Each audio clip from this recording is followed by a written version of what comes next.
मतलब मुस्ताफिजुर-रहमान ने क्या किया, पर ठीक है वो प्रोटेस्ट हो रहे हैं, उसका कोई लेना देना नहीं है, उसका वो तो खेल रहा है, अपना खेलते हैं। टीम ने उसको 9 करोड़ में पिक किया, टीम की जरूरत थी तब उन्होंने पिक किया, कोई ऐसा नहीं था कि कोई रिश्तेदार था मुस्ताफिजुर। बांग्लादेशी प्लेयर उतरेंगे मैदान में खेलने के लिए या आएंगे मैदान में, तो फिर जो रिएक्शन वहां की जनता का होगा, वहां पर उन हिंदू भाइयों का होगा जिसने अपने भाई को जलता हुआ देखा, वो तो तब पता चलेगा कि आपके आईपीएल में कैसे 2-4 चांद लगा दिए जाते हैं। बांग्लादेश में एक हिंदू को जलाने के बाद क्या लोग फिर से पहलगाम की तरह इस मसले को भूल जाएंगे? क्योंकि आईपीएल में बांग्लादेशी प्लेयर का सोल्ड होना या बांग्लादेशी प्लेयर्स का आईपीएल में खेलना, क्या ये क्रिकेट फैंस दोबारा ये सारी चीजें भूल जाएंगे? मुझे लगता है कि नहीं भूलेंगे, क्योंकि आज वो सारे क्रिकेट फैंस और वो आईपीएल के चाहने वालों का एक ही सवाल है आईपीएल से कि बांग्लादेश के प्लेयर्स आखिर आईपीएल में क्यों खेलेंगे।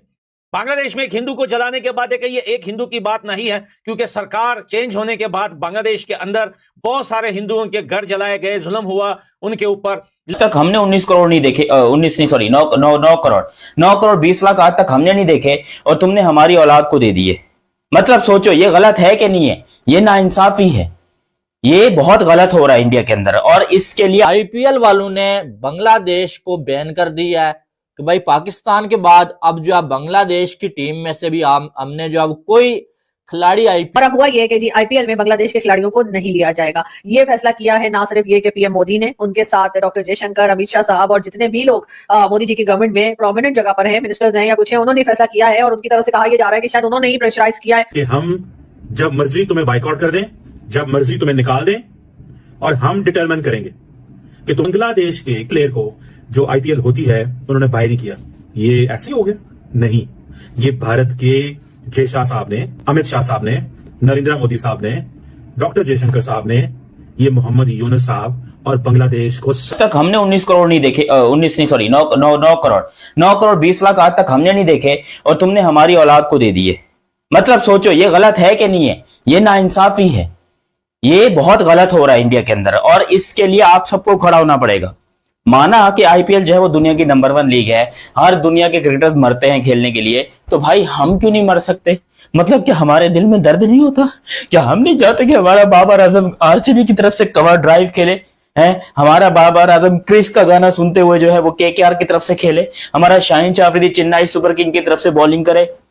हमें कुछ नहीं दोगे? हमारा कुछ ज्यादा ही कसूर है? वो बांग्लादेश वाले क्या तुमको चुमियां देते हैं? नहीं, वो तुम्हारे सामने लेटते हैं, उल्टा होते हैं। उनको आईपीएल में नहीं लेना चाहिए। मतलब ये क्या बात हुई? क्यों उनके साथ कोई मसला है? क्या लगा हुआ? लेना चाहिए भाई, ये तो गलत। देखिए वो कॉन्फ्लिक्ट चल रहा है बांग्लादेश में, आपको बताया कि वहां पे बहुत मामला खराब चल रहे हैं, पॉलिटिकली कंसर्न्स चल रहे हैं, बहुत चीजें खराब हैं बांग्लादेश में, प्रोटेस्ट भी चल रहे हैं। अब जाहिर है ये चीजें तो सही नहीं होती, कोई भी कहीं भी हो तो किसी की भी जान जाए तो उसका तो हर इंसान को दुख होता है, कोई भी हो यहाँ पर, क्योंकि वहां पर भी कोई जानी नुकसान हुए हैं, जाहिर है वो एक चीज तो बिल्कुल ठीक नहीं रहती है।